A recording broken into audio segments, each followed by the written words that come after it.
Así que para iniciar esta tercera clase del módulo que nos está dando el Hospital Lucio Meléndez, ¿sí? Hoy se encuentra con nosotros el doctor Luciano Alba Grimaldi, que es neumonólogo infantil.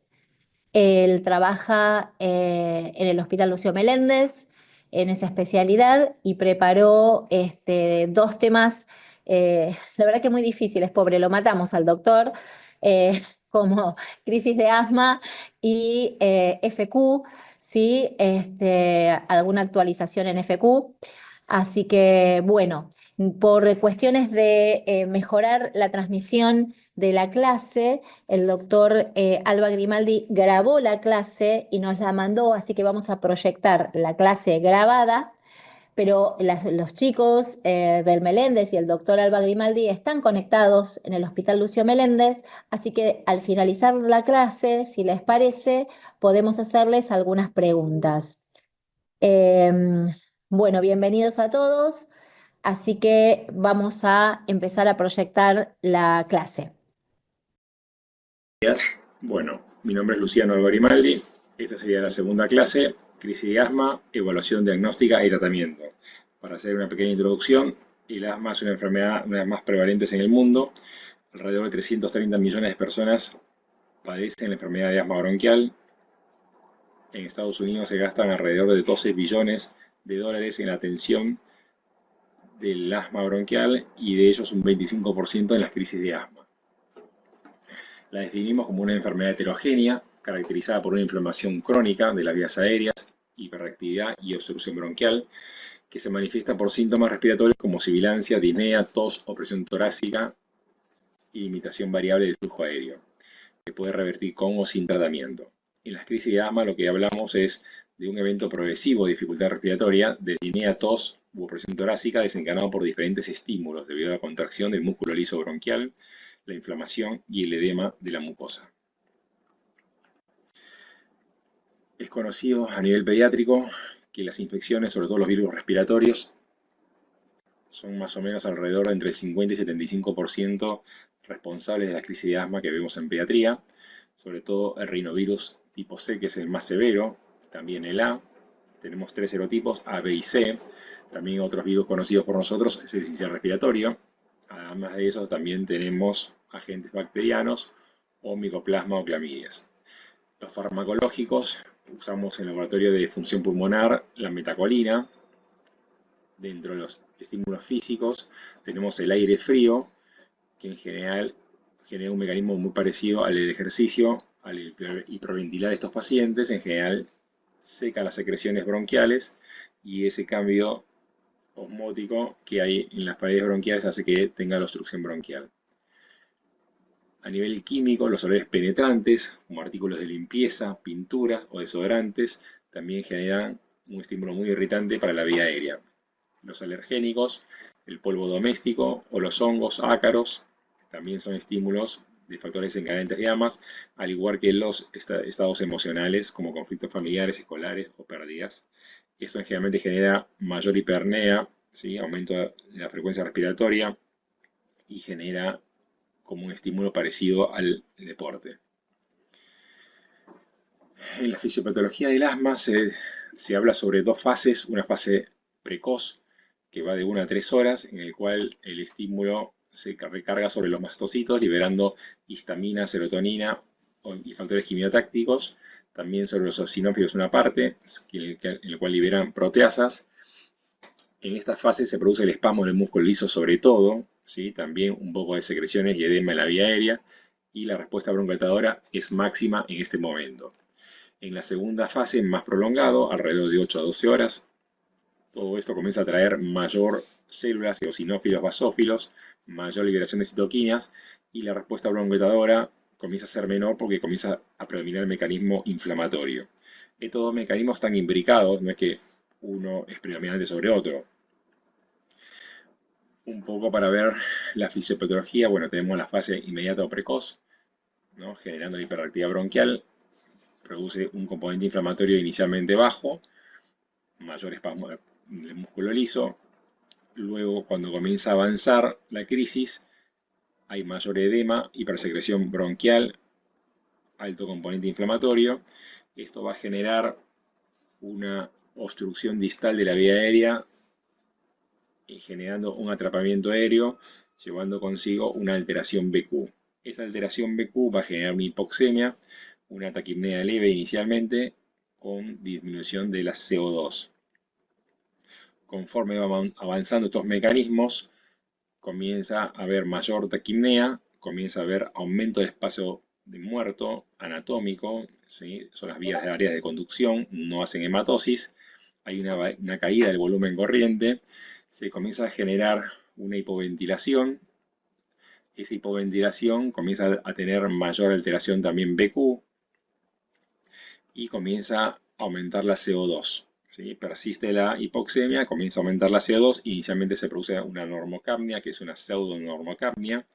Acuérdense que también al generar mayor atrapamiento aéreo está alterando las paredes de los alvéolos y toda la parte vascular, con un colapso de la parte vascular generando mayor alteración BQ. Esto progresivamente va a generar más adelante, en la fase final, una hipoxemia más severa, llevando un mayor gasto cardíaco y respiratorio, y en general se genera un aumento del metabolismo anaerobio con la hipercapnia y la acidosis mixta. Por último, tenemos el compromiso del sistema nervioso central y eventualmente el estado comatoso de estos pacientes. El manejo en el servicio de urgencia, vamos a evaluar objetivamente la gravedad de la crisis, corregir la hipoxemia, broncodilatar a nuestros enfermos, iniciar un tratamiento antiinflamatorio con corticoides sistémicos y eventualmente decidir el alta o el ingreso de nuestros pacientes. Cuando nos enfrentamos a la evaluación diagnóstica, bueno, lo más importante es la anamnesis, un examen físico, vamos a contar con un examen respiratorio funcional.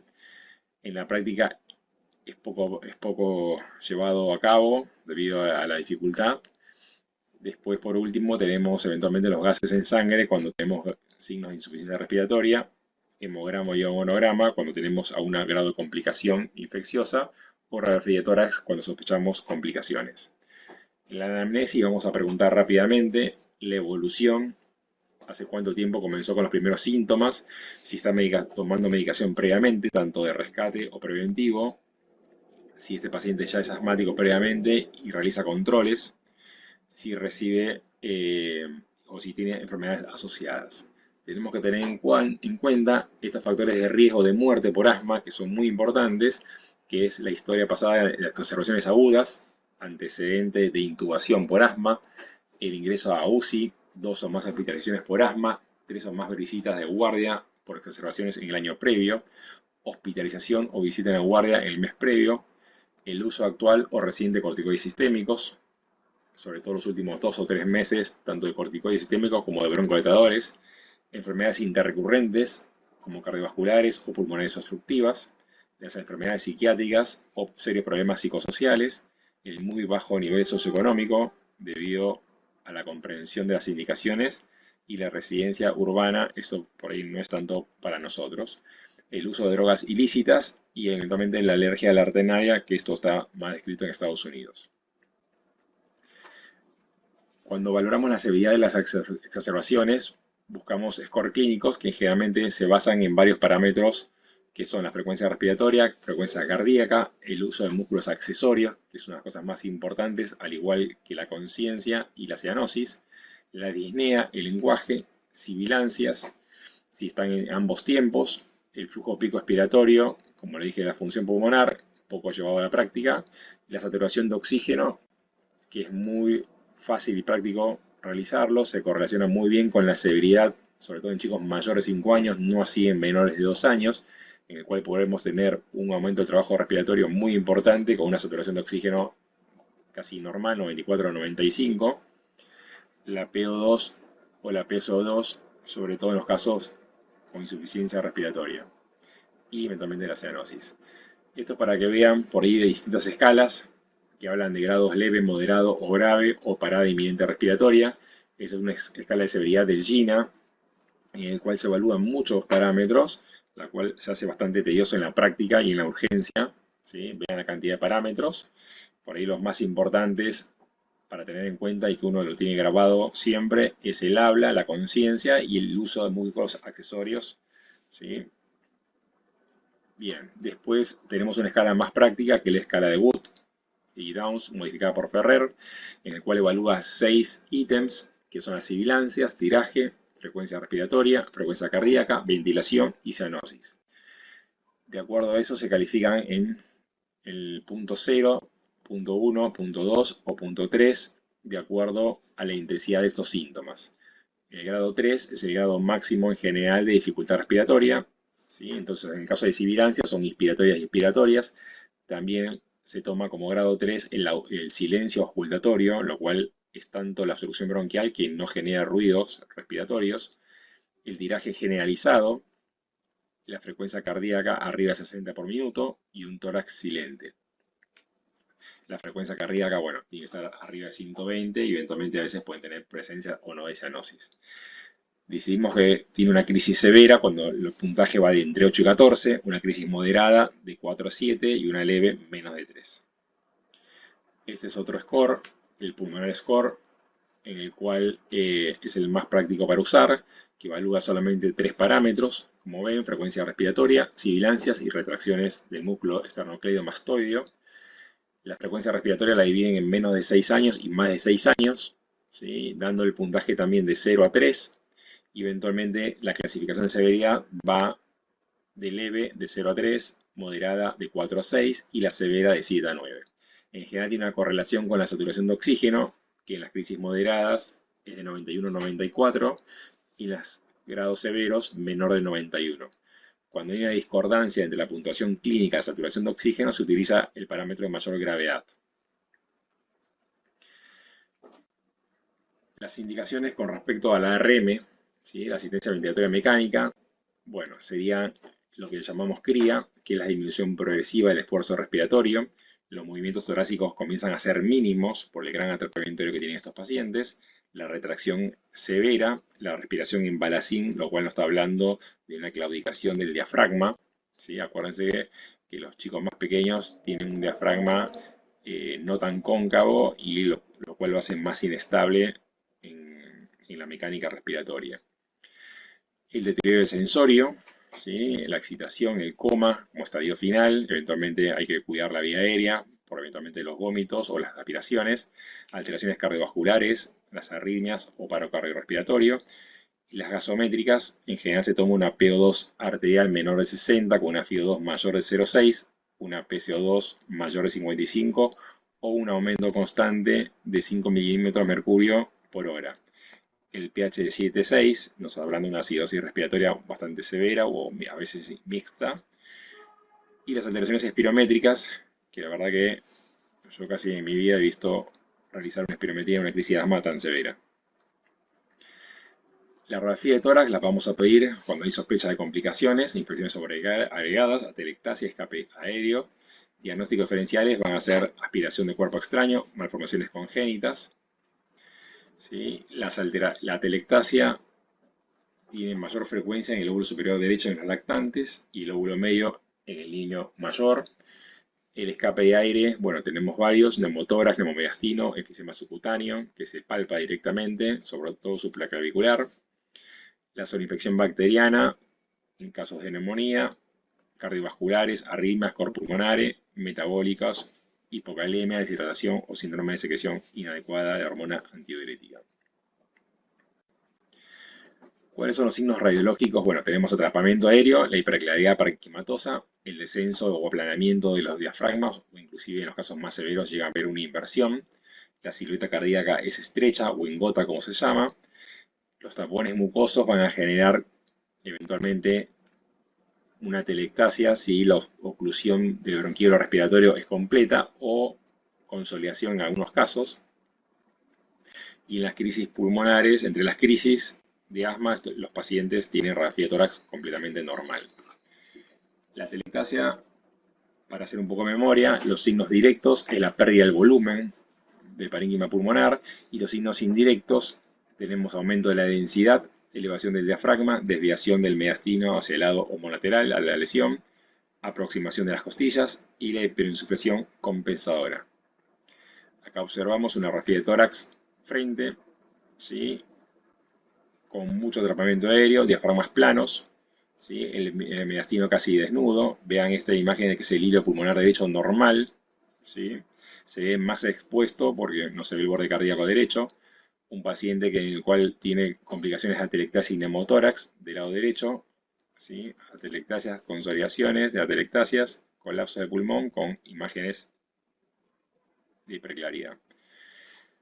Acá también tenemos otro paciente con una atelectasia del lóbulo inferior derecho y medio, ¿sí? Vean, eventualmente la primera línea es la cisura menor y la línea más oblicua es la de cisura mayor.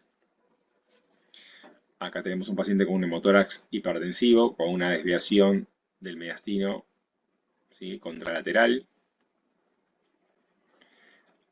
Acá tenemos otros pacientes que se pueden presentar con una crisis de asma afebriles y eventualmente con imágenes de consolidación de parénquima pulmonar, como de neumonías. Una manera a veces de ver estos contrastes, estas opacidades sutiles, ¿sí? Es cambiar el negativo en la radiografía digital, que la tenemos en todos los servicios actualmente, casi en las computadoras. Acá observamos una atelectasia masiva, ¿sí? Un hemitórax opaco completamente. Vean que el mediastino del lado derecho se encuentra totalmente retraído hacia el lado de la lesión, el hilo completamente desnudo. Esta es una tomografía de tórax de ese paciente en el cual se ve el colapso pulmonar completo. Acá una parte del parénquima aireado. Esta es una imagen de atelectasias bivasales, ¿sí? Acá también compromiso del lóbulo inferior y medio derecho, ¿sí? Solamente lo que queda expandido es el lóbulo superior derecho y el lado izquierdo tenemos compromiso del lóbulo inferior izquierdo. Acá tenemos los pacientes con las atelectasias en resolución. Cuando se van resolviendo estos pacientes van aireando poco a poco los bronquíolos y van generando imágenes heterogéneas, opacidades no bien delimitadas, afecta el borde cardíaco izquierdo también.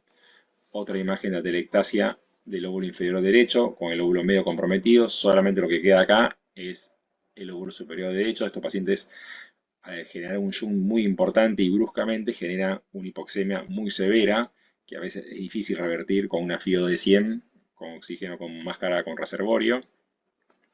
Otras imágenes de atelectasia también del lóbulo inferior derecho con compromiso del lóbulo inferior izquierdo. ¿Sí? Vean que parte de la língula está libre. ¿Sí? Otra imagen también del lóbulo inferior, vean que clara se ve la cisura mayor y eventualmente la cisura menor, el colapso de los dos lóbulos, tanto medio como inferior derecho, y solamente queda el lóbulo superior ventilado. El manejo ambulatorio de la crisis de asma, bueno, ¿cuáles son los problemas frecuentes que nos enfrentamos los pediatras? Bueno, surgen muchas preguntas a veces, bueno, ¿cuándo utilizamos el oxígeno? ¿Sí? ¿Se utiliza siempre broncodilatadores? ¿Cuál es el más efectivo? Son las preguntas. ¿Cuál es la dosis, los intervalos? ¿Es mejor nebulizado que aerocámara? Antiguamente se usaban muchos nebulizadores. ¿Siempre se debe utilizar corticoides sistémicos o no? ¿La vía endovenosa es más eficaz que el oral? ¿Los corticoides inhalados tienen algún rol en las crisis de asma? ¿Se debe continuar con el tratamiento post-crisis? Bueno, con respecto al oxígeno, sabemos que en las crisis moderadas o severas en general se utiliza oxígeno suplementario. Los pacientes que presentan hipoxemia, una hipoxemia menor o igual del 92%, en general sí o sí van con oxígeno. Cuando no podemos monitorear la saturación o los aparatos no son confiables, ese paciente tiene que tener oxígeno suplementario. Y eventualmente la cianosis implica una hipoxemia severa, grave, menos de 80%. Con respecto a las drogas broncoalentadoras, tenemos tres grupos, pero en general nos vamos a dedicar a los dos grupos más importantes, que son los beta-adrenérgicos y anticolinérgicos. Las metilxantinas, que pertenecen a la teofilina, tiene estrecho margen terapéutico con alto riesgo de arritmias, así que ya están desutilizados, no se utilizan más. Con respecto al salbutamol, para hacer un poco de memoria, el inicio de acción es rápido, ultra rápido, al minuto, 2 minutos ya comienza a actuar el salbutamol, con una duración de acción de 4 a 6 horas. ¿Sí? El hipratropio, vean y comparen, que es un poco más lento, empieza en el minuto 3, algunos hablan de 15 minutos, y en general la duración puede variar entre 8 a 12 horas. Las propiedades farmacológicas, bueno, todos tenemos muy presente que es la relajación del músculo liso bronquial. pero también estimula el clic de mucosidad, que es muy importante, sobre todo en los pacientes con bronquiolitis, ¿sí? Los pequeños lactantes. La inhibición de la neurotransmisión colinérgica, lo cual disminuye el tono parasimpático. Disminución de la permeabilidad capilar, lo hace que tengan menor edema estos pacientes, ¿sí? Menor edema, menor obstrucción bronquial. Y la inhibición también de liberadores inflamatorios como los mastocitos y basófilos. La vía de administración, la más utilizada, es la inhalatoria, que se utiliza en solución para nebulizar, o inhalador dosis medida, que son los PAF famosos, o polvos secos. Polvos secos en Argentina, el único que existe es la terbutalina, ¿sí? Que la droga, el nombre comercial es Bricanil. La administración endovenosa en Argentina no se comercializa, y la oral actualmente tampoco se comercializa. Hace 30 años existía la vía oral. Los efectos adversos, tenemos, bueno, temblor muscular y cefaleas, taquicardia, palpitaciones y arritmias, una hipoxemia paradojal, ¿sí? Esto se produce porque tiene un efecto vasodilatador capilar a veces mucho más rápido que broncodilatador, y se produce mayor alteración BQ, ¿sí? También está la excitación psicomotriz y las alteraciones metabólicas como hiperglucemia, hipocalemia, hipomagnesemia, y esto puede generar arritmias cardíacas, sobre todo cuando entran en la acidosis mixta severa. Esto es para comparar el uso de salbutamol en turbohaler, ¿sí? Acá usaron el Bricanil en dosis única comparadas con dosis acumulativa, ¿sí? Esto es un poco como para ver el cambio en el BEF1 en el eje de ordenadas, y las abscisas tienen los minutos. Estos pacientes, cuando recibieron placebo, que es la línea naranja, el cambio fue mínimo. Cuando recibieron una sola dosis de 400 microgramos de broncodilatador, hizo un efecto bastante rápido, los primeros 30-60 minutos, muy comparable a las dosis acumulativas, tanto de 400 como 800 microgramos, pero estas dosis acumulativas fueron mejores luego de 1 hora y media o 2 horas, tuvieron más broncodilatación que una sola dosis única. El efecto acumulativo, esto de que nosotros hacemos el salbutamol cada 20 minutos, lo que hace es dilatar los bronquios cada vez más distal a la obstrucción bronquial. Entonces la medicación va llegando mejor y se deposita mejor, generando mayor bronquiolatación. Vean que la dosis de 800 microgramos es muy parecida a la de 400. Esto es porque, bueno, algunas normas hablan también de hacer 10 PAF de salbutamol cada 20 minutos. Este es otro estudio que les quiero mostrar. Acá analizaron 3 grupos. El primer grupo usaron salbutamol en PAF con espaciador a dosis baja, 200 microgramos. El segundo grupo, salbutamol, ¿sí? A dosis un poco más altas, 600 microgramos en PAF con aerocámara. Y el tercer grupo, nebulizaciones, a 0,15 miligramos kilodosis, ¿sí? Se evaluó la respuesta clínica, todo, y en general lo único que encontraron es que el grupo de nebulizaciones presentó significativamente más taquicardia. Esto se debe a que las nebulizaciones se depositan más a nivel orofaringio y se absorben a través de la mucosa sublingual, ¿sí? Generando más efectos sistémicos. Pero la broncodilatación fue igual de eficaz en los 3 grupos.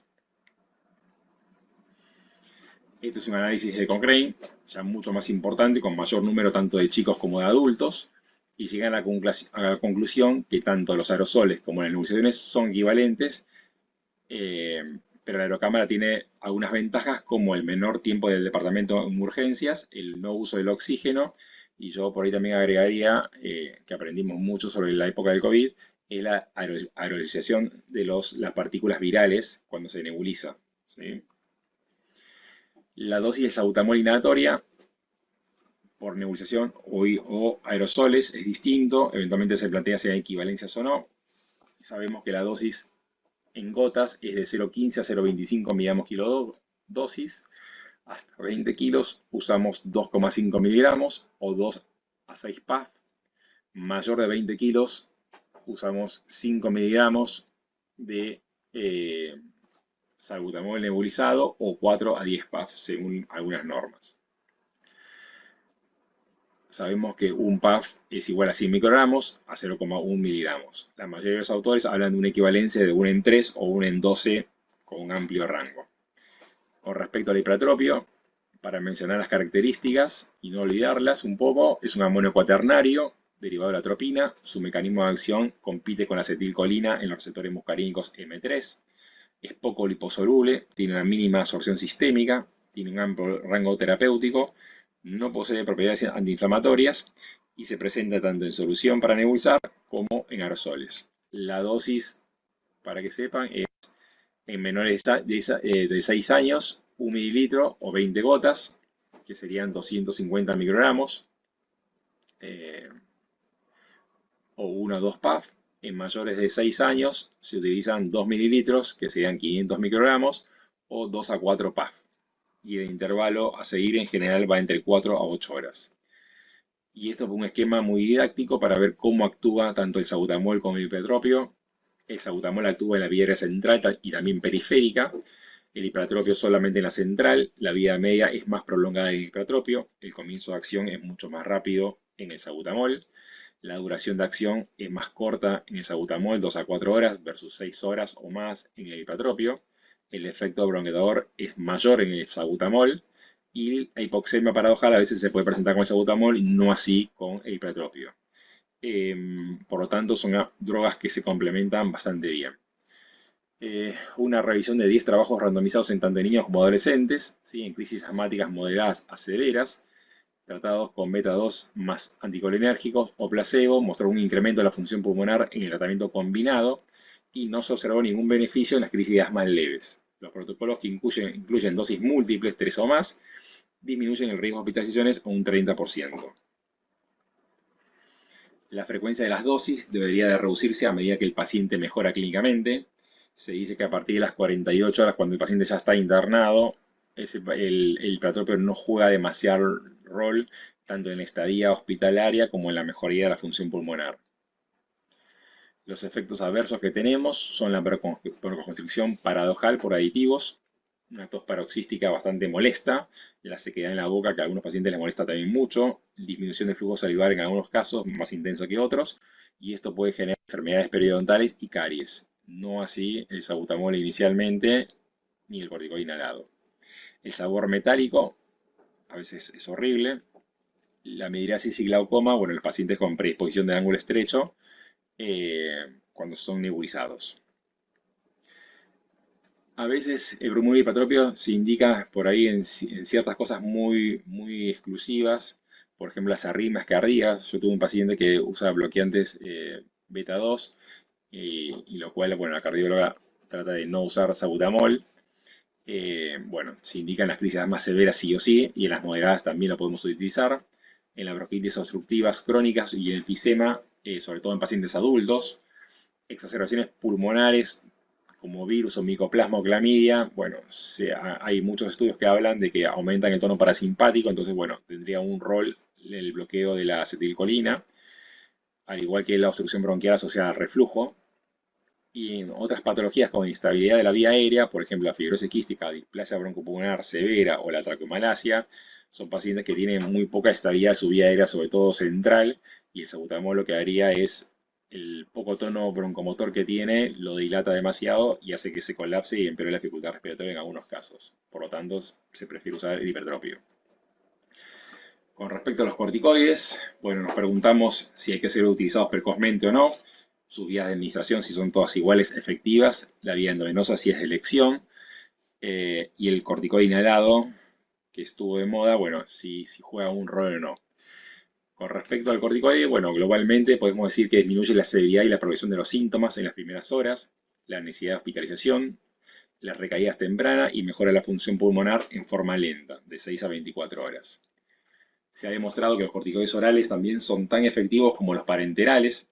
Se utilizan la misma por ser menos agresiva para el paciente. Teniendo en cuenta que el paciente no presenta alteraciones de la conciencia y tolera la vía oral es de elección.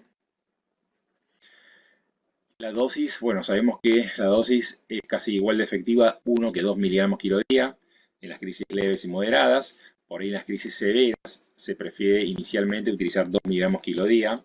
Y los efectos adversos que tenemos con los corticoides pueden ser hiperglucemia, dolor epigástrico, insomnio, euforia y aumento de la TA. Esto es un poco para que vean las presentaciones y las dosis máximas de referencia. Algunas guías internacionales hablan de un poco más de dosis máxima de la meprednisona, por ejemplo. Pero bueno, 1 miligramo kilo día sería la dosis adecuada.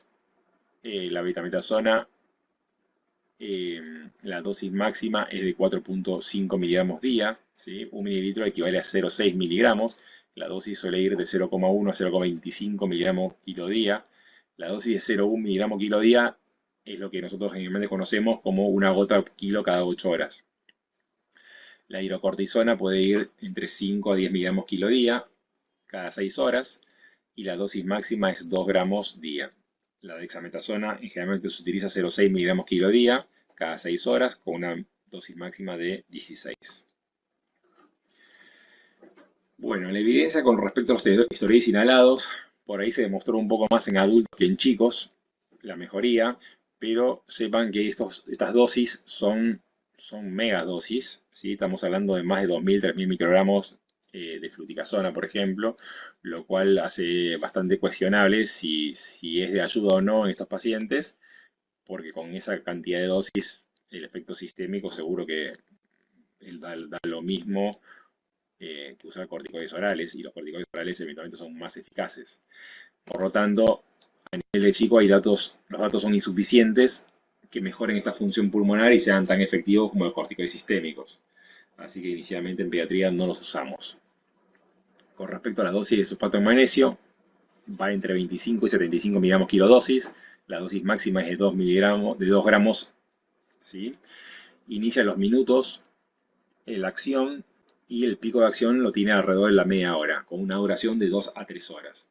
El mecanismo de acción que se conoce es la reducción del ingreso de calcio, disculpen, al músculo liso, lo cual disminuye la contracción del músculo liso. También tiene un efecto sobre la inhibición de la histamina, ¿sí? Así que sería otro efecto más que tiene a favor del sulfato de magnesio. La seguridad y eficacia en dosis repetidas no ha sido valorada en pacientes asmáticos, sobre todo en chicos, menos en menores de 2 años. La hipermagnesemia puede producir debilidad muscular, falla respiratoria, rash cutáneo y náuseas durante su infusión. Y la indicación suele ser la falla de respuesta inicial al tratamiento de la crisis de asma severa. Cuando tenemos una exacerbación leve, ¿sí? Con pocos síntomas, en general lo que se indica al paciente es darle salbutamol de 2 a 4 puff, ¿sí? Cada 4 o 6 horas con aerocámara. Y en los últimos años salieron estudios que hablan de los pacientes que ya están con un tratamiento preventivo de glucosidina y formoterol, se le puede aumentar la dosis a 2 puff cada 6 horas. Eso le da una dosis máxima de 72 microgramos de formoterol por día, que es la dosis máxima aprobada. O eventualmente corticoides inhalados con beta 2 de acción de agonista corto, ¿sí? Esto en adultos, por eso es más utilizado. Cuando tenemos una crisis de asma moderada, un score de Wood entre 4 y 7, bueno, utilizamos salbutamol de 2 a 6 puff en menores de 5 años, de 4 a 10 puff en mayores de 5 años, ¿sí? Cada 20 minutos por 1 hora. Se le da la dosis de corticoide oral total, ¿sí? La diaria, o sea, una dosis de carga, lo que llamamos. El oxígeno siempre y cuando sature menor o igual a 92%. Y bueno, podemos tener un par de escenarios. En general, luego de esta intervención, uno espera 1 o 2 horas para reevaluar a este paciente, a ver cómo se encuentra. Es importante que en esa hora, 2 horas, también ir observando si ese paciente desmejoró y no esperar 2 horas si el paciente se mejoró y no tuvo una buena respuesta a la media hora o los 20 minutos. Entonces, si tenemos una buena respuesta, bueno, se indica continuar con salbutamol cada 4 horas inicialmente y corticoides entre 3 a 5 días sería adecuado y suficiente. Después, analizar si trata con tratamiento de base o no, o contactar a su médico. Eventualmente, si la respuesta es parcial, se repite, ya pasamos a un siguiente escalón, se repite otra vez la serie de salbutamol con el hipertropio, ¿sí? El hipertropio, bueno, 1 a 2 puffs como dijimos, en menores de 5 años y 2 a 4 en mayores de 5 años. Si no mejora y tiene mala respuesta, tratamos como una crisis de asma severa. En la crisis de asma severa, cuando ingresan, directamente estos pacientes realizan el salbutamol y el hipertropio nebulizado con oxígeno, ¿sí? Cada 20 minutos por 3 veces en 1 hora. El corticoide directamente endovenoso, porque estos pacientes van con endovenoso y con un plan de hidratación enteral endovenoso. Oxígeno para saturar mayor o igual a 92 mínimo o a 94. Si en estos pacientes tenemos una buena respuesta clínica, y está estable luego de 2 horas mínimo, bueno, estos pacientes se pueden ir a la casa con beta 2 ciprotropio y corticoides orales, aumentar el tratamiento preventivo probablemente, contactar al médico, tratar de ver que el paciente haya entendido las indicaciones, ¿sí? ¿Por qué llegó a un estado tan severo? Eventualmente, cuando la respuesta es parcial, se puede hacer otra siguiente fase de beta 2 con hipratropio cada 20 minutos y eventualmente, si fracasa esta, usar el sulfato de magnesio. ¿Sí? De base va a continuar con sus corticoides endovenosos, el oxígeno y hidratación parenteral. Si tenemos una mala respuesta directamente, bueno, estos pacientes ya de por sí, cuando reciben sulfato de magnesio, están en sala de terapia intermedia, ¿sí? Y eventualmente cuando los parámetros aumentan, tanto de PCO2 como hablamos antes, saturación baja, menos de 90, menos de 85, en general estos pacientes van directamente a terapia intensiva. En terapia intensiva, bueno, ya se valoran otros apoyos de oxígeno eventualmente, siendo el más o último escalón sería la asistencia ventilatoria mecánica, en el cual se busca una ventilación controlada, ¿sí? Mantener un pH alrededor de 720, no hiperventilarlos o no forzar con mucho volumen. Los terapistas en general suelen utilizar una segunda dosis de sulfato de magnesio luego de 3 horas. Y después tenemos los apoyos antes del respirador, que es el CAFO o la ventilación no invasiva. Con respecto al CAFO, bueno, es una cánula de alto flujo, ¿sí? Lo que generalmente genera es como una presión intermitente o leve en la vía aérea, y eso puede hacer que mejore por ahí a veces el trabajo respiratorio en estos pacientes. Es una mezcla de oxígeno y aire con una cánula con el oxígeno muy humidificado y calentado, lo cual da en algunos pacientes mayor grado de confort. Eh, la BNI se utiliza con una máscara que tiene que ser bien coaptada a la cara y eso generalmente genera una presión en la vía aérea más constante y en general lo que hace es reducir el trabajo respiratorio, mejorando la ventilación alveolar, ¿sí? De las dos, tanto la cánula como el BNI en pediatría, hay poca evidencia en la mejoría supuestamente del score, del ingreso a RM o eventualmente los días de internación. Con respecto al heliox, por ahí dos palabras, es una mezcla de un gas inerte de helio, que es poco denso, y lo que permite es llegar más distal en una obstrucción severísima de la vía aérea, como en estos casos graves. Pero bueno, tiene la contra de la disponibilidad, de que es caro, y en general las mezclas que se conocen son 80% y 20%, 80-20 y 70-30, ¿sí? 30% de helio y 70% de oxígeno, pero a veces no es suficiente para mantener una saturación adecuada en estos pacientes tan severos. Bueno, para ir terminando, hablamos sobre los errores en el manejo de la crisis de asma, ¿sí? Error en la técnica inhalatoria, desconocimiento por parte de los pacientes o cuidadores de la función de los aerosoles y cuándo administrarlos, la falta de asociación de hipratropio en las crisis moderadas a severas, el uso inadecuado de los corticoides en las crisis leves y moderadas, no utilizar sulfato de magnesio ante la falta de respuesta broncoatadora y corticoides, el uso de aminofilina, antibióticos, expectorantes y mucolíticos que evidentemente están de moda en este momento, la identificación tardía en pacientes con riesgo de crisis de asma severa, grave, suspender los corticoides inhalados durante las crisis, el ingreso tardío a terapia. Y para concluir, la crisis de asma es una consulta frecuente en la guardia de pediatría, realizar un diagnóstico precoz y tratarse en forma adecuada, no subestimarlo. A través de la anamnesis se debe determinar la evolución y los factores de riesgo de severidad, utilizar el score clínico simples. Acuérdense que siempre cuando ingresa el paciente y eventualmente después de la primera serie de tratamientos, siempre se utiliza el mismo score, no se cambian los scores. Los pacientes deben tener un plan escrito en lo posible, siempre, y reconocer los síntomas para iniciar el rescate en su casa. Bueno, muchas gracias y quedo a disposición de las preguntas. Hola, Sí. ¿me escuchas? Hola, ¿qué tal? ¿Cómo estás? Sí, ¿Qué tal? nos quedaría un pedacito, creo, la de FQ, ¿no? De Sí, la sí, grabación. Sí, yo no sé sí. si querés aclarar algo o si alguien quiere hacer alguna pregunta puntual sobre asma. así podemos presentar la otra que es la de FQ, creo que es más cortita. Sí, es un poco más corta. Bueno, en la primera, yo pensé que iban a pasar fibrosis quística primero, ahí me había presentado. Bueno, mi nombre Sí, es Luciano Alvarimaldi, para los que no me conocen. Soy pediatra formado en Casa Cuna hace ya un tiempito y de neumología infantil en el Hospital de Niños Ricardo Gutiérrez. Me formé entre el 2002 y el 2004 y después me quedé haciendo estudios funcionales hasta el 2007 en el Hospital de Niños. Y compartí mi amor con el Hospital Lucio Meléndez de Adrogué hace 25 años o más. claro. Así que te quedaste por esta zona nomás. Así es. Este, bueno, no, la verdad que buenísimo porque diste de todo, sobre todo algunas cuestiones así medio de mito y a mí me sorprendió en lo personal un poquito que el paciente que ingresa con una crisis grave, si yo no te entendí mal, pero que tiene buena respuesta y al que le ponen oxígeno en guardia, igualmente si evoluciona de manera favorable le dan el alta en el día. ¿Es así o yo lo interpreté mal? No, no, es así, es ¿Así?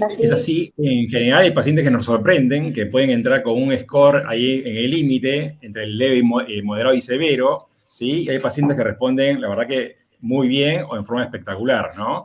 No es lo más frecuente, tal vez, no es lo más Claro. frecuente. Y acuérdense eso de la severidad de la saturación de oxígeno, sobre todo en mayores de 5 años, ¿sí? Cuando la saturación por ahí baja de 90, hay que mirarlo, bueno, con varios ojos y en general las normas habla de 2 horas de espera, ¿no?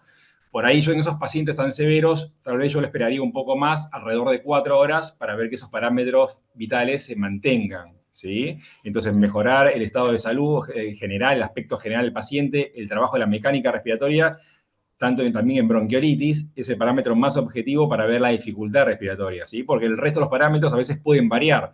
Entonces, la frecuencia cardíaca, la frecuencia respiratoria, de acuerdo al tratamiento, si el paciente uno se acerca, llora, lo que sea, se altera fácilmente, ¿sí?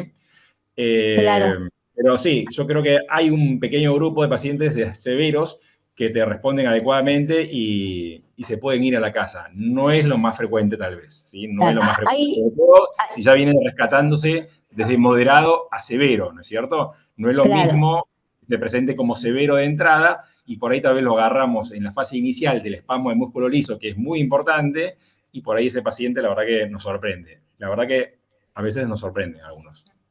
claro, perfecto. ¿Y hay algún tiempo, una cantidad de horas determinada que tengan que estar con el oxígeno para que le des el alta o no? Y No, después sin el no, no, oxígeno no. no.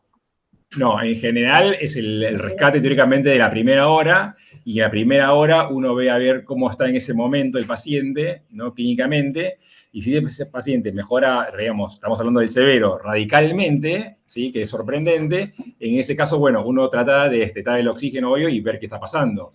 Si yo le saco el oxígeno, como yo dije, las guías hablan de 1 a 2 horas, ¿no? De observación. Yo en estos casos tal vez esperaría 4 horas. Pero yo le saco el oxígeno y a los 20 minutos, media hora, cae la función pulmonar a través de la dificultad respiratoria, automáticamente ese paciente seguro que no es candidato ni a Claro. irse ni a nada, queda con el oxígeno. Y muchas veces que lo que yo le digo acá a todos los residentes, porque en su momento yo fui instructor de residente, a los médicos, es que directamente lo ingresen, porque ese paciente por lo más probable es que no responda a un segundo rescate. Claro. Y acá tengo una pregunta en el chat, ahora ya te la hago, y una más vos hablaste de que en algún momento se hace una segunda dosis de sulfato de magnesio en terapia intensiva. Hacemos una primera de 25 a 75. Las guías del Garrahan hablan de pasar la dosis rápido, ¿sí? Rapidito, con monitoreo cardíaco, pero rápido. En 30 Eh, minutos. claro, En 30 sí, minutos. sí. Si se repite una segunda dosis, ¿es necesario después hacer un dosaje de magnesio o no en sangre o no sería necesario? Se controla clínicamente. En la práctica no se hace, o al menos en el hospital, y no lo he leído. Yo creo que con el monitoreo cardíaco es suficiente y en general, acuérdense ya con la segunda dosis está en terapia, o sea, está recontra monitoreado y probablemente ese paciente esté a punto de ser respirado, ventilado, ¿sí? Claro, Ayer a un paciente nuestro le pasamos sulfato de magnesio y mejoró rápidamente a la hora, 2 horas, y al día siguiente ya había pasado de bolsa con reservorio 100% a máscara simple. O sea que la verdad que tuvimos una muy buena respuesta. a veces Bueno, no hay que demorarse en la primera dosis de sulfato de magnesio y no seguir esperándolo a esos pacientes. claro. Acá preguntan del Hospital Cestino, ¿qué opina del uso del aerosol sin la aerocámara? No, negativo completamente. Absolutamente negativo. Una de las cosas que yo hice en mi formación fue estudiar aerocámaras con aerosoles de chicos lactantes hasta la primera etapa escolar, menos de 6 años, y la diferencia es abismal. Así que no estoy de acuerdo absolutamente para nada. Para nada. Claro, claro, sí, sí, sí. Em, Disculpe, y ya que está, agregamos por ahí, es el uso sí, también de espaciador con aerocámara valvulada, ¿no? Estos pacientes tienen mucha mejor respuesta, obvio, con una cámara valvulada que con un espaciador.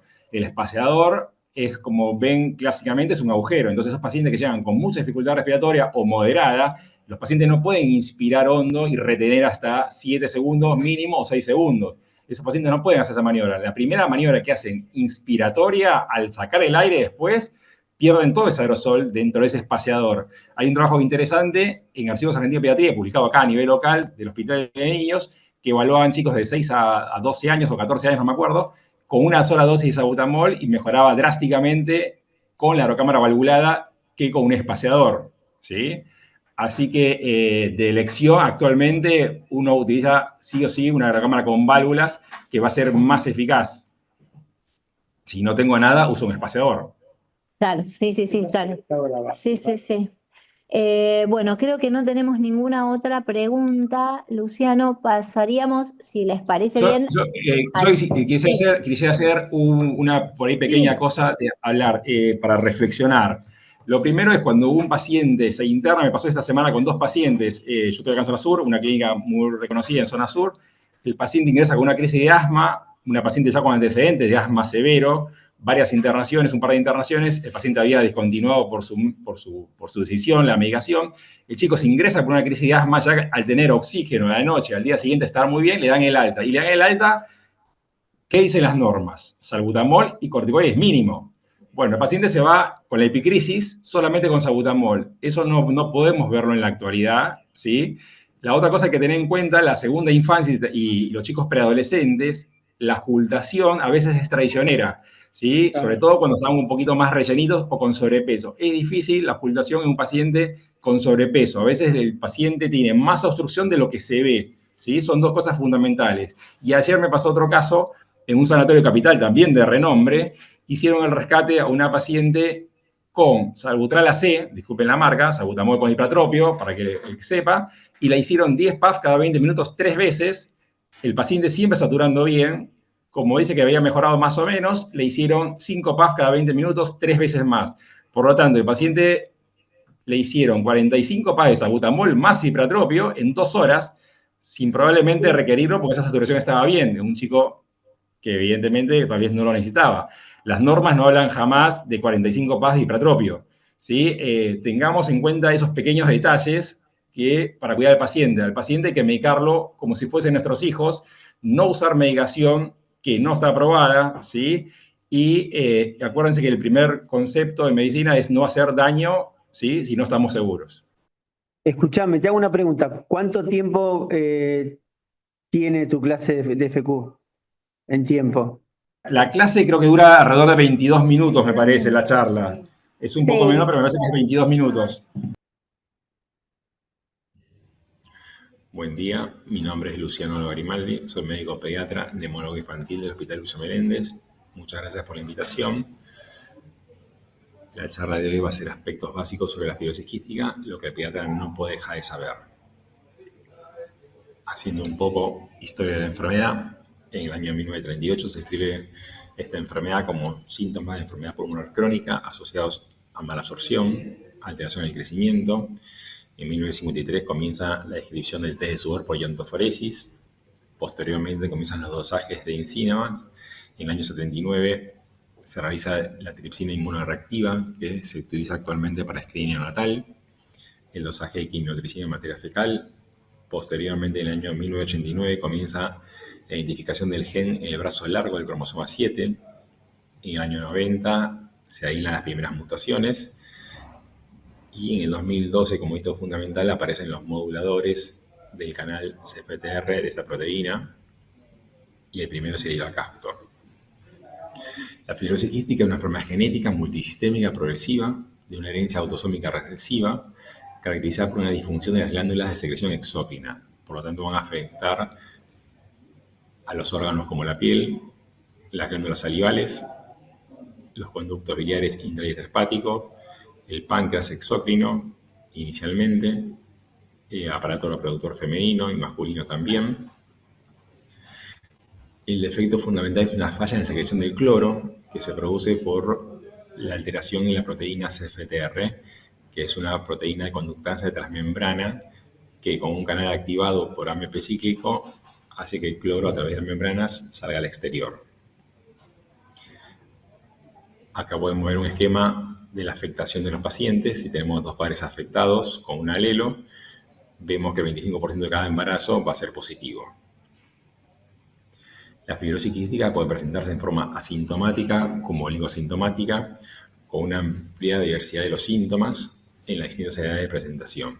Cuanto más tardío sea el diagnóstico, más se posterga el tratamiento, por lo tanto, mayor morbimortalidad va a tener estos pacientes. La implementación de los programas de pesquisa neonatal ha disminuido la edad de diagnóstico. En Argentina, el último registro en 2018, entre métodos por screening y síntomas en el primer año de vida se diagnostican el 66% de los pacientes con fibrosis quística.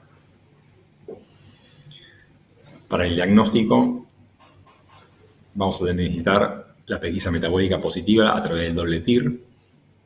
El valor de corte es 70 nanogramos por mililitro, o el TIR-PAP que se utiliza en Cava, en la Ciudad Autónoma de Buenos Aires, a partir del 2012. Tenemos la signosintomatología de la fibrosis quística, de la triada de características, que es la enfermedad pulmonar crónica, o los síntomas respiratorios crónicos asociados a la afectación pancreática, que se ve en el 80-90% de los pacientes, con una alteración en el crecimiento pontoestatural, o un hermano con fibrosis quística. A esto tenemos que sumarle sí o sí el método de confirmación a través de 2 test de sudor, en el cual vamos a determinar el cloro. La cantidad mínima del sudor es de 80 miligramos. Decimos que nuestro paciente es confirmado cuando tenemos un cloro mayor o igual a 60 milimoles litro, probable entre 30 y 59, o improbable cuando un cloro es menor de 30 milimoles litro. O eventualmente hacemos un análisis funcional del CFTR a través de la diferencia de potencial nasal o la medición de corriente intestinal, con 2 resultados positivos de estos. Identificar mutaciones causantes de FQ según la base de datos del CFTR2. Acá observamos un esquema, ¿sí?, en el cual tenemos la presentación clínica de fibrosis quística, la pesquisa neonatal positiva, los síntomas o síntomas consistentes, la historia familiar positiva. Si la prueba del cloro es positiva, mayor de 60 milimoles, se confirma el diagnóstico de fibrosis quística. Si es menos de 29, el diagnóstico es improbable. Cuando tenemos valores dudosos entre 30 y 59, se realiza el test de análisis genético del CFTR. Si se aíslan 2 mutaciones, se confirma el diagnóstico. Si no se aíslan las mutaciones, la FQ es improbable. Y eventualmente, cuando hay una mutación indefinida, eventualmente lo que se realiza son test fisiológicos de la conductancia del CFTR, que sería el test de potencial nasal o intestinal. De acuerdo a si es positivo o no, bueno, se puede asociar a un desorden relacionado con el CFTR. Hablando un poco de la fisiopatología, ¿sí?, es la triada característica de esta enfermedad, que empieza con una obstrucción bronquial. Cuando el chico nace, tenemos la alteración del CFTR. Esto hace que las secreciones bronquiales sean espesas. Al generar espesor en las secreciones, es un caldo de cultivo para las bacterias. Esto genera atracción de las células polimorfonucleares, genera inflamación y es un ciclo vicioso en el cual se genera el daño estructural posterior. Los neutrófilos liberan mucho ADN. Esto hace que las secreciones sean mucho más espesas, mucho mayor caldo de cultivo para las bacterias, y se va llegando a lo que se genera las bronquiectasias y al estadio final en la insuficiencia pulmonar o eventualmente la muerte prematura en algunos casos. La enfermedad respiratoria más frecuente, junto con la malabsorción, son responsables las dos de la mayor mortalidad de estos pacientes. En niños pequeños tenemos como síntomas tos seca y recurrente, el diagnóstico frecuente de bronquiolitis u obstrucción bronquial con mala respuesta al tratamiento en general. En los niños más grandes tenemos la tos como síntoma más frecuente, secreciones que varían de mucosas a purulentas, con aumento del volumen, sobre todo cuando se generan bronquiectasias. En general, las bronquiectasias, en el 80% de los casos, casi antes de los 5 años, se las suelen tener a algunos pacientes a nivel tomográfico. El examen físico se pueden observar deformidades en el tórax, con aumento del diámetro anteroposterior y rigidez del tórax. La presencia tanto de bronquiectasias, hemoptisis o cianosis son signos tardíos, sobre todo de estos dos últimos. Sospechar fibrosis quística en pacientes con infecciones respiratorias persistentes por Haemophilus influenza o Staphylo aureus. La presencia de pseudomonas aeruginosa en cultivos nos obliga a descartar FQ. Acá observamos radiografías de algunos pacientes que yo había tratado cuando me formé en el Hospital de Niños Ricardo Gutiérrez. Observen las radiografías como tienen un atrapamiento aéreo muy importante, aplanamiento de los diafragmas, aumento de la trama broncovascular, y si uno comienza a observar bien la parénquima pulmonar, se observan cavidades que son las bronquiectasias quísticas, las más grandes de todas. El aumento del diámetro anteroposterior, con una deformidad de la silueta cardíaca, ¿sí? Con áreas de atelectasias crónicas, ¿sí? Aumento de los hilos pulmonares, con zonas de fibrosis pulmonar. A nivel de los senos paranasales, observamos algunos pacientes pueden tener pólipos, ¿sí? En general, estos pacientes lo que hacen es como una pansinusitis crónica, una opacidad tanto de los senos maxilares como frontales, en lo cual, ante cualquier paciente que presente una opacidad de senos maxilares y frontales, hay que pensar en fibrosis quística, y otro diagnóstico también es la disquinesia ciliar. En los pacientes con poliposis nasal sin otra causa aparente, debe descartarse la fibrosis quística. Tenemos una obstrucción nasal a veces persistente entre el 10 y 25% de los pacientes. El hilio meconial puede ser la primera manifestación de la enfermedad en el 10 a 20% de los casos. Hay una impactación del meconio deshidratado en el hilio terminal con obstrucción intestinal. El recién nacido con distensión abdominal progresiva, vómitos biliosos, falta o retardo en la eliminación del meconio. La malabsorción intestinal se observa porque hay un compromiso del páncreas exócrino, ¿sí? Entonces una afección de todas las enzimas que libera, hace que no digiera adecuadamente las grasas, las proteínas o el hidróxido de carbono. Por lo tanto, vamos a tener deposiciones abundantes, fétidas, hipocaloreadas, aceitosas, que manchan el inodoro, ¿sí? El 10 a 15% de estos pacientes fibroquísticos pueden tener una función pancreática normal. Y el diagnóstico suele ser más complejo y tardío. La presencia de malabsorción es sugestiva a fibrosis quística, pero su ausencia no descarta. El prolapso rectal lo tenemos en el 20% de los pacientes menores de 5 años no tratados, y en general son pacientes también con signos de malnutrición grave. La osteoporosis se diagnostica por desintomatía ósea. En general son pacientes que tenemos bajo nivel de vitamina D, ¿sí? Que son liposolubles, que no se absorben en el hilo distal, mayor riesgo de fracturas.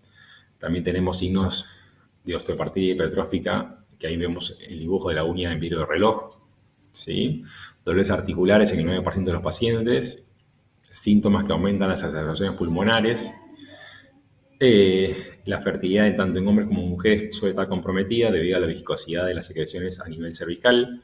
Los hombres suelen tener azoospermia obstructiva, y el embarazo en general suele ser menor. Los exámenes complementarios que se realizan son radiografía de tórax frente y perfil cada 6 meses a 1 año, depende o la sospecha de una exacerbación. Estudios funcionales respiratorios, sobre todo la espirometría. Es importante la relación entre la clínica y el BEF1. El BEF1 es un marcador de pronóstico de la enfermedad. La evaluación microbiológica de las secreciones bronquiales se realiza en cada consulta. La tomografía de tórax no es de rutina, pero en algún momento se suele pedir para evaluar daño estructural de la pequeña vía aérea para detectar las primeras bronquiectasias. Hay otro estudio que no se usa en todos lados, pero bueno, es el índice de aclaramiento pulmonar, que es más sensible que la espirometría para detectar la enfermedad precoz, la resonancia magnética sobre todo para valorar la parte del páncreas o la vía biliar, y valoración del estado nutricional. El objetivo de nuestro tratamiento en general es prevenir o controlar la progresión de la enfermedad para evitar o disminuir el daño pulmonar irreversible, un marcador del pronóstico de la enfermedad. Es importante cumplir con todos los controles periódicos, reconocer y tratar las exacerbaciones, mantener una nutrición adecuada, hábitos de salud saludables, adherencia al tratamiento. Las medidas de prevención van a ser todas las vacunas correspondientes al calendario, más la vacuna antigripal en forma anual, evitar infecciones cruzales en salas de esperas, desaconsejar guardería en los primeros años de vida, evitar la exposición al humo de cigarrillo. Terapia inhalatoria tenemos a través de nebulizadores especiales, tipo PARI, que le llaman, medicaciones como la alfa-dornasa, que lo que hace es licuar el ADN, que tenemos mucho ADN por toda la inflamación de los neutrófilos. Se calcula que la viscosidad a nivel del aparato respiratorio está dado por la mitad por el ADN roto de estas células de los neutrófilos. La tobramicina, colicina son antibióticos nebulizados, caros, solución salina hipertónica. La kinesiología respiratoria es fundamental que sea diaria, que tenga un plan de rehabilitación respiratoria, fundamental en pacientes con fibrosis quísticos. Los antibióticos van a depender de acuerdo a la sensibilidad de los gérmenes.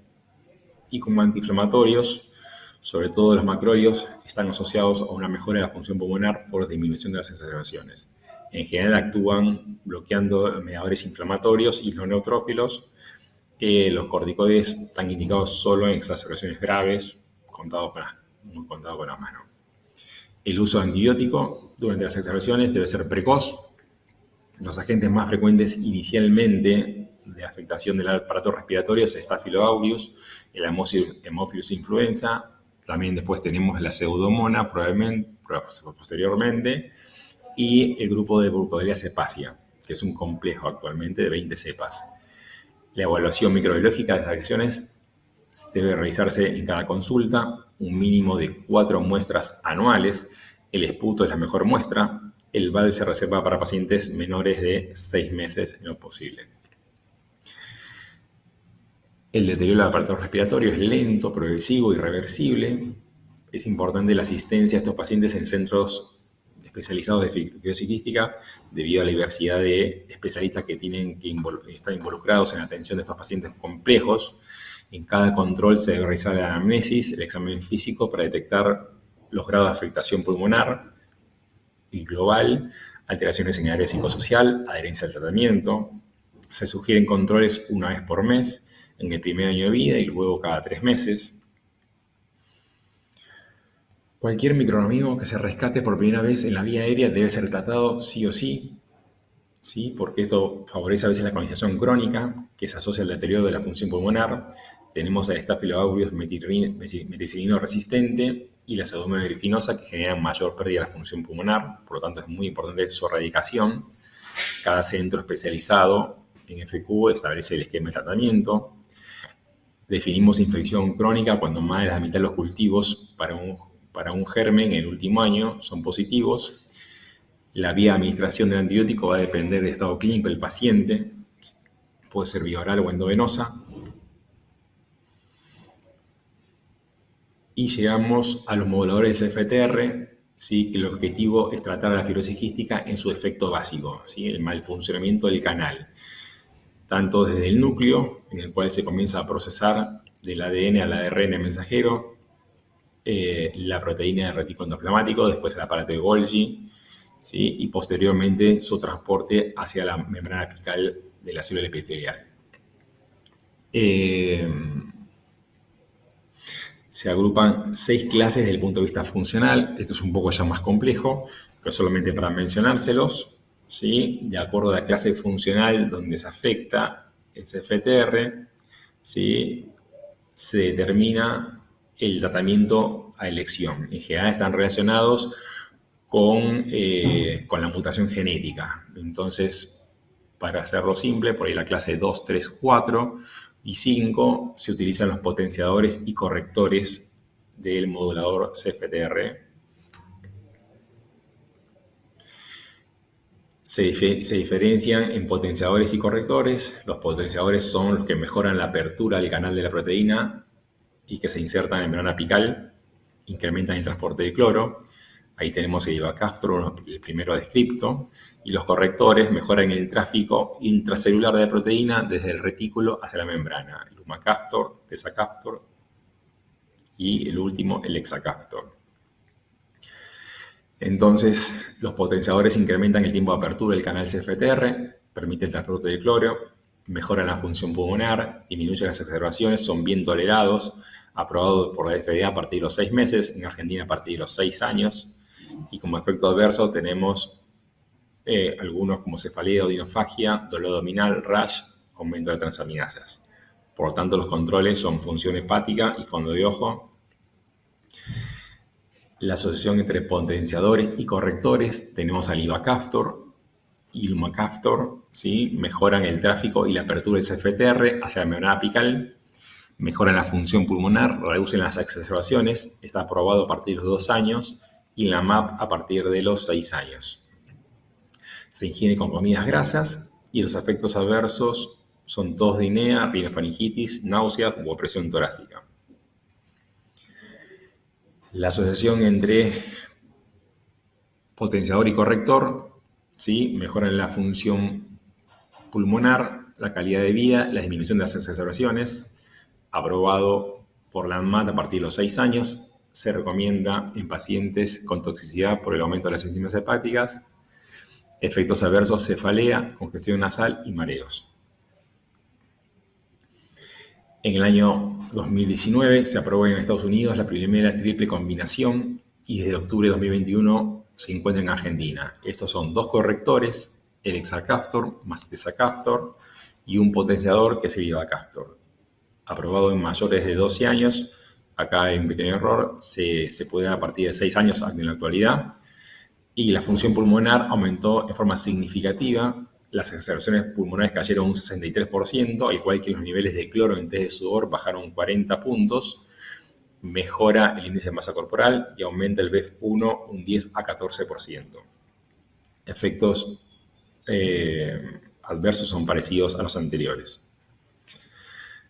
Por tanto, los controles tienen que ser con la función hepática, controles cada 3 meses el primer año de vida y luego anual de tensión arterial, fondo de ojo. Los moduladores tienen interacciones medicamentosas con antimicóticos, anticonceptivos orales, rifampicina. En el caso de enfermedad hepática moderada hay que reducir la dosis. En la afectación respiratoria grave, con menos de 40% de BEF1, también se indica la mitad de la dosis para iniciar. Este es un caso de un paciente que sigo hace varios años en un sanatorio donde ejerzo en la parte de neumología. Este paciente también se sigue conjuntamente con el Hospital de Niños Ricardo Gutiérrez. Se vienen a hacer todas lo que son las toleras respiratorias al sanatorio. Y observen por ahí las radiografías. Este chico tiene ahora 13 años de vida en este momento. Fíjense que hace 8 años, noviembre de 2017, la radiografía de todo este paciente como era, ¿sí? Con un pequeño aumento de la trama broncovascular, y por ahí, si uno la mira muy de cerca, tenía imágenes de bronquiectasias. Enero de 2020, como esa trama comienza a aumentar, broncovascular, comienza como a polillarse el pulmón. En noviembre de 2021, fíjense la radiografía de tórax frente y perfil, cómo aumenta mucho más la trama broncovascular con grados de fibrosis y el diámetro anterior posterior, y observen que el corazón como está despegado del esternón. ¿Sí? Un chico con una afectación muy severa, con un compromiso de insuficiencia pancreática, con una alteración en el crecimiento tanto en peso como en talla. Y acá pueden observar la internación, esta última internación. El paciente casi pasó 4 años sin internarse, ¿sí? Debido a que comenzó a usar los potenciadores y correctores, y actualmente está con la triple terapia desde hace 3 años, desde que se incorporó la triple terapia en Argentina, 3-4 años. Fíjense cómo mejoró la trama broncovascular. Bueno, no así por ahí tanto el atrapamiento aéreo o un poco. Observen por ahí que la parte final del corazón hace contacto con el esternón. Y ahí tenemos la espirometría, en el cual mejoró varios puntos con respecto a los anteriores. ¿Sí? Tenemos alrededor de 60-50 de capacidad vital y BEF1. ¿Sí? Este chico tenía mucho más comprometido el BEF1 y el paciente, bueno, hace 4 años que casi no se internaba. Y la tomografía, lo más impresionante, que antiguamente veíamos, antes de la época de los moduladores y potenciadores, estos agujeros, las bronquiectasias quísticas, llenas de secreciones, ¿sí? Y actualmente se ven vacías, libres, ¿sí? Este paciente estuvo a punto de estar con oxígeno dependencia y gracias a los potenciadores y moduladores, la verdad que tiene otra calidad de vida. Para ir terminando, la enfermedad avanzada la definimos como un BEF1 menos de 30, una PO2 arterial menos 55, una PCO2 mayor de 50 milímetros de mercurio. La progresión de la enfermedad es cuando comienza a haber hospitalizaciones frecuentes, reiteradas, en un año varias hospitalizaciones, cada 2-3 meses. Hay escasa mejoría luego de los antibióticos. Hay una disminución progresiva de la función pulmonar, aumento de la dificultad respiratoria, inclusive en reposo, la dependencia de oxígeno, pérdida de peso, obvio. Ahí pueden observar una radiografía de tórax con un daño muy importante, un atrapamiento aéreo muy importante, aplanamiento de los diafragmas, borramiento de los bordes cardíacos. El trasplante pulmonar, para ir terminando, comienza a aparecer en la década del 80, el primer trasplante cardiopulmonar, luego trasplantes pulmonares solos. La sobrevida es alrededor del 50%, tal vez actualmente puede ser que sea un poco mejor. En Argentina tenemos poca experiencia en chicos y los criterios para derivación son el empeoramiento de la función pulmonar, manifestada por un BEF1 menos de 30, severa hipoxemia, hipercapnia, aumento de la frecuencia respiratoria y duración de las hospitalizaciones por exacerbaciones pulmonares. Las complicaciones pulmonares ponen en riesgo la vida de estos pacientes, como la hemóptisis masiva, y aumento de la resistencia de los antibióticos, de los gérmenes pulmonares. La mortalidad va a estar dada entonces por 3 ítems: la patología pulmonar, la parte nutricional y la parte de diabetes asociada a fibrosis quística. La patología pulmonar es el principal caso de muerte. El diagnóstico precoz y tratamiento de las exacerbaciones preservan la función pulmonar. La nutrición, bueno, gran parte de estos pacientes, más del 25%, suelen tener signos de malnutrición.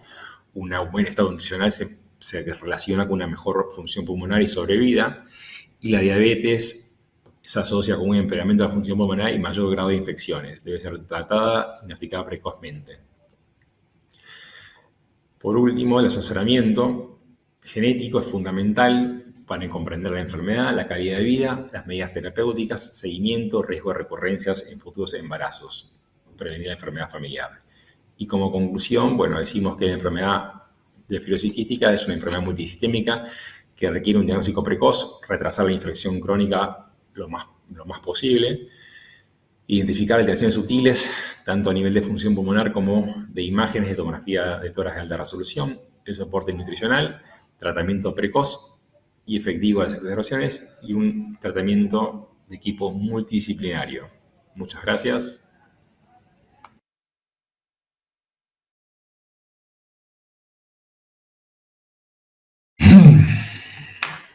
Hola, muy buena la clase de FQ.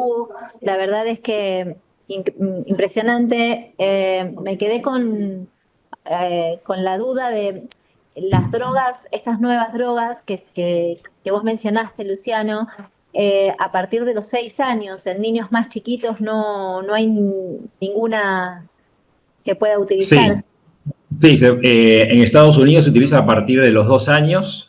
A partir de los 2 años, por lo que me enteré justo la semana pasada, en el Hospital de Niños de La Plata lo están utilizando en chicos de 4 años. No sé si forma parte de un estudio actualmente de seguimiento, ¿no? Porque siempre las drogas, inicialmente todo se aprobaba a partir de los 12 años, después a partir de los 6. En Estados Unidos a partir de los 2 años. Se trata de ver si se puede, digamos, actualizar más temprano. Por ejemplo, las guías británicas con respecto al Ivacaftor también lo aprueban a partir de los 2-3 meses de vida, ¿sí? En esas guías, o sea, no así acá. Pero sé que se está utilizando en algunos pacientes en este momento en Argentina en la triple terapia porque el cambio es muy superior al resto. Quiero aclarar que yo actualmente no tengo pacientes con fibroquística seguidos acá en el Hospital de Drogué. Mi experiencia, gran parte, fue la de Hospital de Niños hasta el 2007. y luego, en general, los pacientes que sigo en el sanatorio, que se ven en el Hospital de Niños Ricardo Gutiérrez, o a veces algunos pacientes derivados de La Plata a nuestro servicio para terapias de higiene bronquial, digamos, o inclusive hemos acompañado al fallecimiento de 2 hermanitos en nuestro hospital hace varios años. Claro. Y terapia génica, que sepas, no sé si hay alguna cosa que vos hayas escuchado que se esté probando o no, por ahora no. Se está en estudio, digamos, ya hace rato que se viene en estudio, sí, terapia génica, pero no hay, teóricamente, hay la clase 1 y la clase 6, quieren ver si funciona o no, pero está en estudio, no nada, Claro. nada hoy, me parece. Ah, Pero bueno, me parece que la verdad que ha cambiado muchísimo todo eso y de hace 4 años, la verdad que es increíble el cambio que tienen estos pacientes. Estos pacientes refieren un alivio en el tórax, o sea, cuando respiraban sentían como una opresión del tórax, y ese caso que presento, que es la verdad que es increíble, el chico estaba a punto de quedar con oxígeno dependencia hace 5 años, 4 años, y la verdad que le cambió la vida, le cambió el humor, ¿sí? Bueno, eso. sí, increíble. Hay una pregunta en Sí. el chat que dice, ¿el uso de corticoides inhalados, budesonide o flixotide, se usa muy frecuentemente como preventivo por un periodo de 6 meses, aproximadamente en lactantes? ¿Podría comentarnos en qué pacientes lo usan o criterios de uso en niños con BOR? Esa es una que Sí, apareció sí, sí. ahora y Sí, sí, tengo otra está más. bien. Con respecto al uso de, digamos, de corticoides inhalados en lactantes menores de 2 años, gran parte nos fijamos, esos pacientes cumplen los criterios de Castro Rodríguez, que son del asma de lactante, ¿sí? O el asma de etapa preescolar, que se hizo sobre todo en menores de 3 años. Entonces, esos pacientes en general se ven beneficiados siempre y cuando tengan criterios mayores, como el padres asmáticos, papá o mamá, el eczema atópico en el paciente per se. Sí, es muy importante tocar la piel de estos pacientes, ver la piel atópica que tiene o no, el grado extremo, obvio, es eczema atópico. Y eventualmente los criterios menores son la eosinofilia mayor o igual a 4%, los resfríos fuera de la estación, fuera de resfríos, tener episodios de rinitis y de obstrucción bronquial. En general, esto se asocia a mayor o 3 episodios de broncoespasmo, entonces uno estaría más habilitado a usarlo. Y después salió el criterio de Castro Rodríguez modificado, en el cual agrega un broncoespasmo más 4 episodios obstructivos. ¿Sí? Claro, sí, sí, sí. Es compleja la situación con la ansiedad de los padres también. Sí, Eh, sí, totalmente. acá hay otra pregunta que dice, ¿el uso de macrólidos en niños con bronquiolitis o bronquitis obstructivas a repetición como antiinflamatorio está bien? Pregunta, porque se usa muy frecuentemente, ya sea como antibiótico terapia causal más su efecto antiinflamatorio. En bronquiolitis pura, no. La respuesta es no, claramente, a nivel mundial está claro eso. Con respecto a los procesos obstructivos recurrentes, ¿sí? Obstructivos recurrentes, en los casos severos, por ahí en lactantes o más avanzados, se habla que a veces puede haber como infecciones, entre comillas, crónicas de micoplasma que pueden jugar un rol en esa perpetuidad de la obstrucción bronquial. Estamos hablando de pacientes que sibilan, no sé, 4 semanas, 6 semanas. Nosotros acá en el Hospital de Drogué hemos tenido algunos pacientes compartidos con los pediatras y le hemos puesto acitromicina trisemanal, ¿sí? Que es lo que está aprobado. Esto se basa un poco en el efecto macrólido de la fibrosis quística que se descubrió, ¿no? De las propiedades antiinflamatorias que tiene y que actuaría sobre los neutrófilos. Muchos de estos pacientes a veces tienen como una inflamación neutrofílica y que no responden adecuadamente a los corticoides ni orales ni beta 2. Entonces, bueno, por ahí en esos pacientes puede tener un rol, pero tampoco está establecido bien cuánto tiempo lo utilizamos, ¿no? Si 1 mes, 2 meses, 3 meses o 4 meses. Vuelvo a repetir, gran parte de esto es basado en la parte de fibrosis quística. En la práctica personal, por año suelo tener algunos pacientes o algunos pacientes asmáticos, esos pacientes asmáticos severos también de segunda infancia, que a veces no responden bien a la medicación, vemos algunos cambios clínicos con macrólidos, pero esto es experiencia personal, ¿sí? Y gran parte de los neumonólogos también me parece que algunos usan así. No usarlo en forma indiscriminada, ¿no?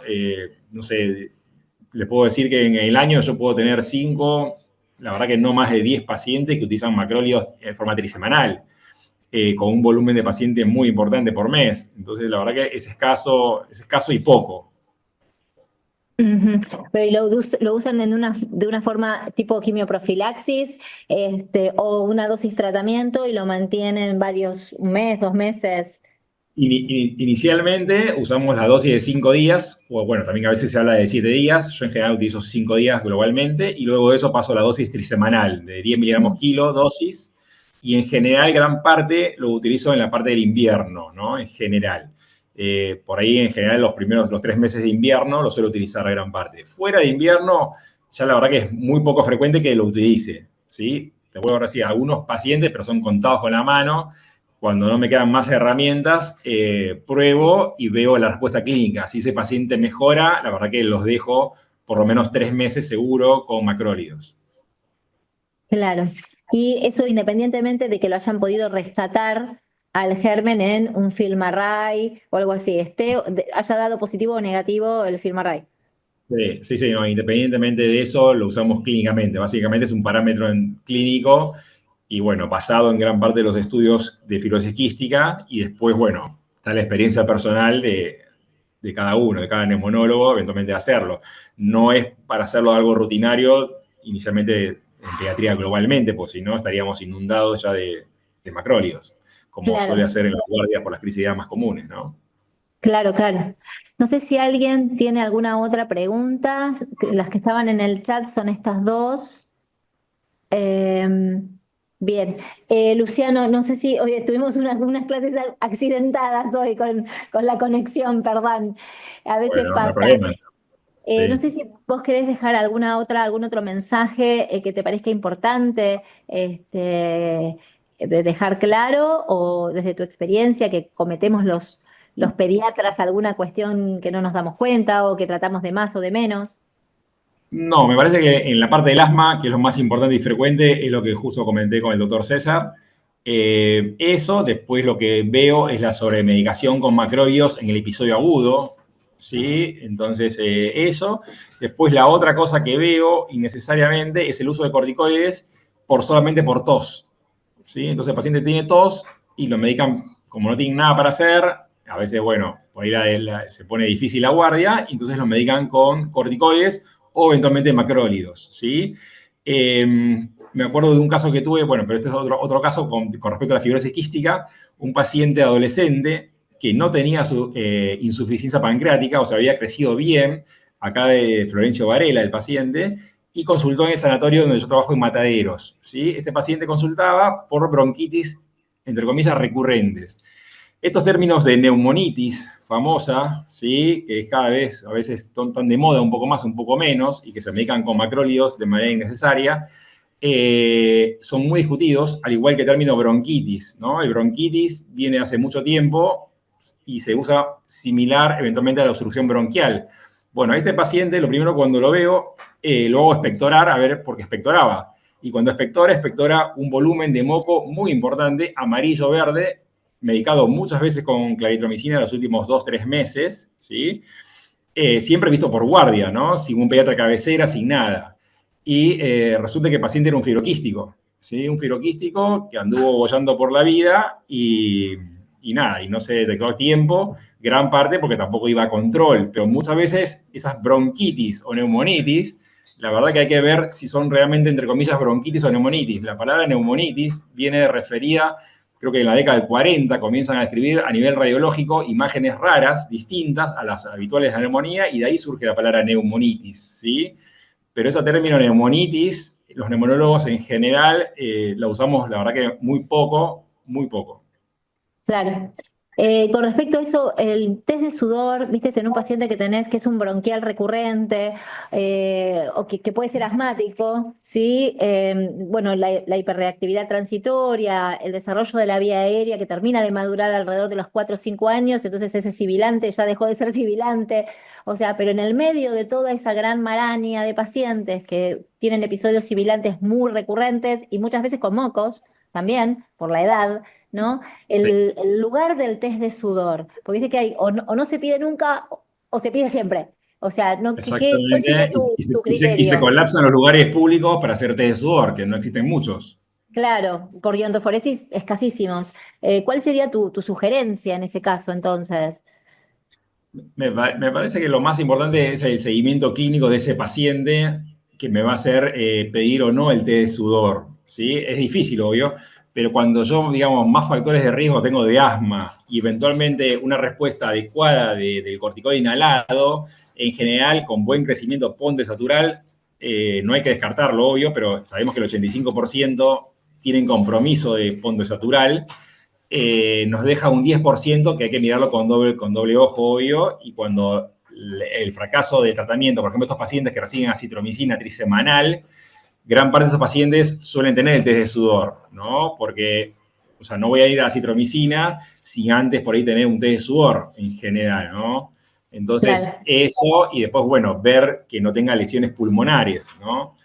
A veces es Ujú. difícil identificar las bronquiectasias en los menores de 5 años a nivel radiológico, ¿no? Pero bueno, este paciente tiene que tener hoy una radiología, un par radiológico seguro.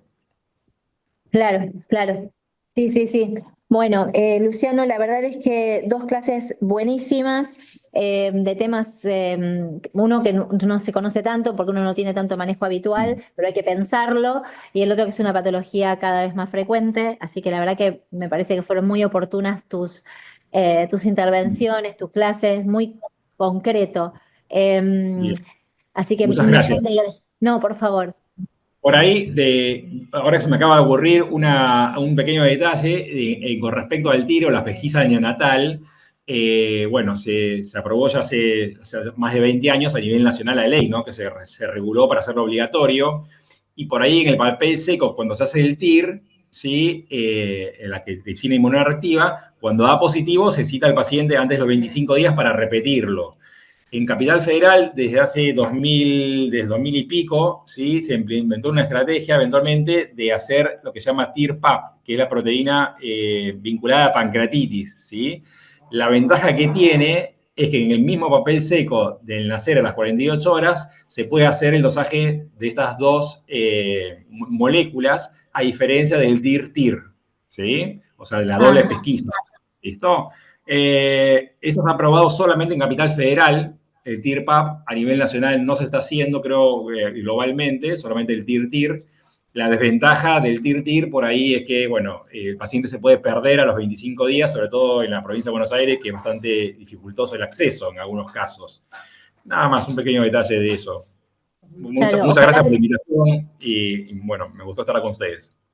Bueno, bueno, ojalá se pueda pasar el TIRPAR al resto de la población, ojalá se pudiera Ojalá. extender, ojalá. Ujú. Bueno, yo nada, agradecerle de vuelta al hospital, sí, a Lucio Meléndez, que bueno, y a todo el resto de los hospitales que están participando en el curso. Solo dos cositas chiquititas. Hoy yo ya subo la clase de Luciano, sí, a la noche, así que ya la van a poder ver todos, y ya va a estar subido también el examen del módulo del Lucio Meléndez, que van a ser tres preguntas que seguramente con lo maravillosas que fueron las clases van a poder contestar todos perfectamente. Les cuento que la semana que viene, el jueves que viene, inicia el módulo del Hospital Evita de Lanús. Va a tener dos clases el Evita. Una es lesiones pigmentarias, que debe conocer el pediatra, genodermatosis, exantemas virales atípicos y lesiones vasculares. Y la otra clase es abordaje y tratamiento de pacientes con TEA. Así que, bueno, aguardamos a Levita. Cualquier inconveniente, comuníquense con nosotros. Vayan viendo las clases, contestando las preguntitas, así con eso dan el presente. No nos atrasamos y estamos listos después para el examen final. Perdón las dificultades técnicas que a veces surgen. Millón de gracias de vuelta a los expositores, hoy representados por Luciano, porque dedican en forma ad honorem tiempo de su vida personal para prepararnos clases, para que todos aprendamos y trabajemos mejor. Así que un abrazo a todos y buena semana. Gracias, Luciano, de vuelta. Muchas gracias. Chao, Hasta chao. luego.